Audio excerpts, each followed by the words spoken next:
Hello dear friends, subscribers and guests of my channel.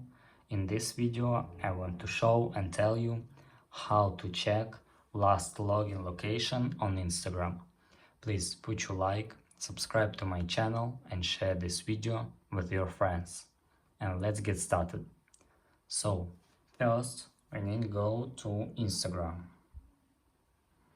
After that go to our account and click on these three lines in the upper right corner.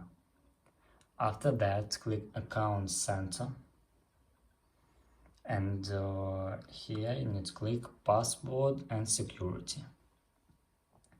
After that, click where you're logged in. After that, choose your account, and after that, you can check last login on Instagram. And that's all. This is very easy way to do.